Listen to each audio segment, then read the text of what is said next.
사사기 3장은 총 3명의 사사들의 활동을 기록하고 있습니다. 7절부터 11절까지는 사사 온니엘이 활동하고 있고요. 또 15절부터 30절까지는 사사 에웃을, 그리고 31절은 사사 삼갈의 활동을 기록하고 있습니다.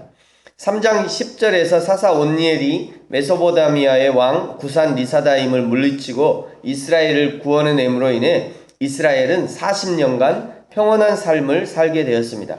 그러나 평온한 삶은 여지없이 하나님을 잊게 하였죠. 오늘 12절에 보시면요, 이스라엘 자손이 또 여호와의 목전에 악을 행하니라. 이스라엘 자손이 여호와의 목전에 악을 행함으로 여호와께서 모압 왕 에글론을 강성하게 하사 그들을 대적하게 하시매라고 기록하고 있습니다. 이스라엘 자손이 또 여호와의 목전에 악을 행하니라.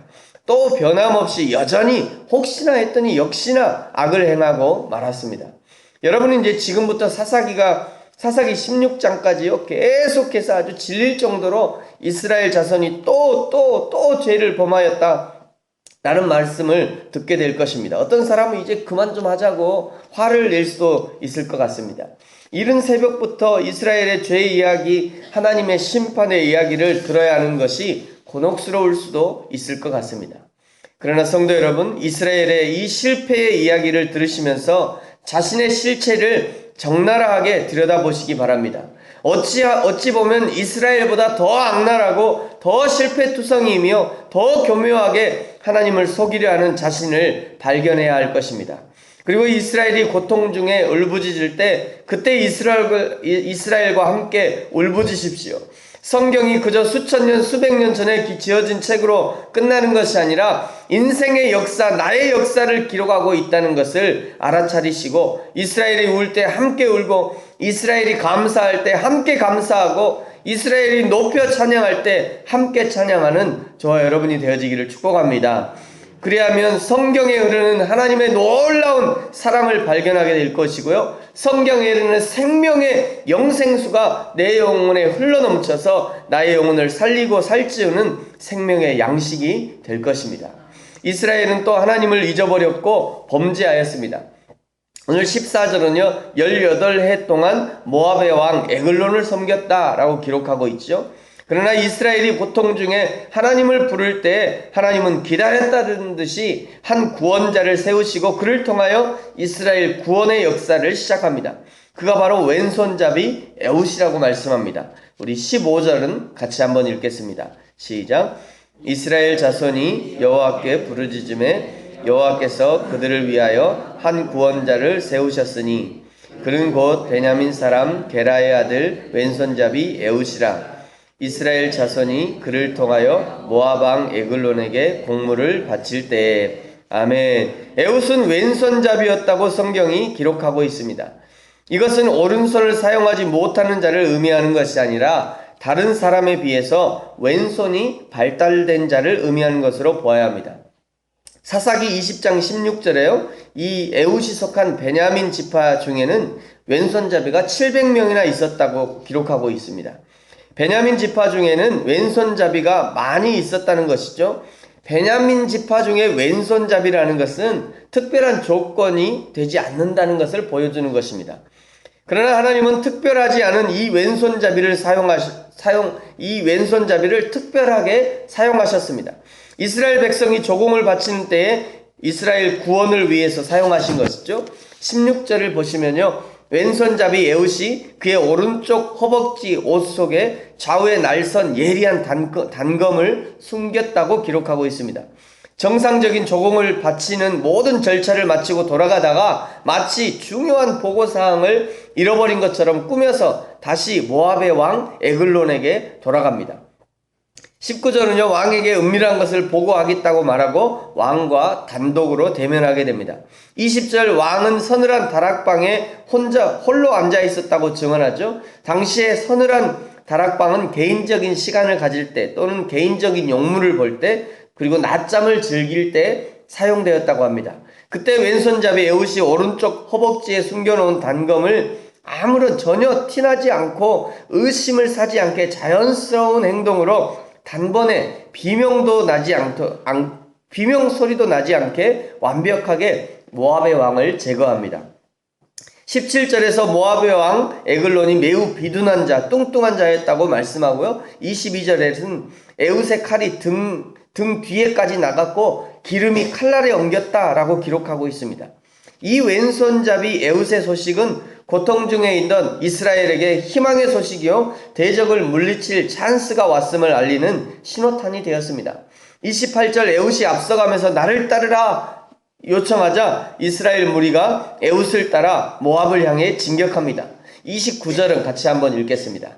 29절입니다. 시작. 그때에 모압 사람 약 10,000명을 죽였으니 모두 장사여 모두 용사라 한 사람도 도망하지 못하였더라. 아멘. 지난 18년 동안 비참한 생활 속에 잠겨있던 이스라엘 백성이 드디어 일어난 것입니다. 어디서 그런 힘이 났는지 장사여 용사였던 모압 사람들을 10,000명이나 죽이는 엄청난 일을 이루어낸 것입니다. 이 일 후에 30절에 보시면 이스라엘은 80년의 세월을 평온하게 지냈다라고 말씀합니다. 이스라엘이 용기를 내어 일어날 때 평온한 삶은 이루어지는 것이죠. 그저 패배자가 되어서 앉아있으면 악한 사단이 우리의 머리 꼭대기에 앉아서 우리를 영영 일어나지 못하도록 짓누를 것입니다. 믿음으로 일어나야 합니다. 하나님을 향해 열심을 내야 하는 것입니다. 야고보서 4장 7절 말씀, 그런즉 너희는 하나님께 복종할지어다 마귀를 대적하라 그리하면 너희를 피하리라. 사랑하는 성도 여러분, 저와 여러분이 믿음으로 악한 사단 마귀를 대적하여 일어나고 여호와의 이름의 영광을 위해서 믿음으로 일어나게 되기를 축복합니다. 에웃이 죽은 이후에는요, 이스라엘의 3대 사사 삼갈이 등장합니다. 소모는 막대기로 블레셋 사람 600명을 죽였다라고 말씀하죠. 우리 31절 같이 한번 읽겠습니다. 시작. 에웃 후에는 아낫의 아들 삼갈이 있어 소모는 막대기로 블레셋 사람 600명을 죽였고 그도 이스라엘을 구원하였더라. 아멘. 에웃은 왼손잡이로 암몬의 왕을 죽이고 이스라엘이 봉기하여 10,000명의 모압 용사와 장사들을 죽였고요. 80년 후에 나타난 삼갈이라는 이 사사는 소모는 막대기로 블레셋 사람 600명을 죽인 것입니다. 삼갈의 기사는 딱 한 절뿐입니다. 그러나 삼갈의 이야기를 통해서 우리에게 주시는 메시지는 결코 적지 않습니다. 오늘 에웃과 삼갈의 기사는 그들이 특별한 사람이 아니었다는 것을 강조해서 보여주시는 것이죠. 한 사람은 왼손잡이였고요. 한 사람은 그저 소모는 막대기로 이스라엘을 구원해냈습니다. 그들은 특별한 재주가 있었던 것도 아니고 무기라고는 오른쪽 허벅지에 숨긴 단검과 그리고 소모는 막대기가 전부였습니다. 그러나 그들이 하나님의 손에 붙들리자 이스라엘을 구원하는 놀라운 하나님의 도구로 쓰임받은 것입니다. 오늘 역시 마찬가지이죠. 하나님은 어떤 특별한 조건과 특별한 무엇인가가 있어야 쓰시는 것이 아닙니다. 중요한 것은 그가 하나님의 손에 붙들려 있는가가 중요한 것입니다. 그가 하나님이 일하고자 할 때 하나님과 한 마음으로 그도 일하고자 하는가, 하나님이 누군가에게 손을 내밀고자 하실 때 그가 하나님의 마음을 알고 하나님의 마음으로 그가 손을 내밀고 있는가, 하나님이 누군가를 향해서 나아가려 할 때 그가 하나님의 마음으로 그 사람에게 나아가고 있는가, 하나님이 무엇인가 일을 이루시고자 할 때 그때 그 역시 하나님의 마음으로 그 일을 하고자 하는가, 그것이 중요하다는 것입니다.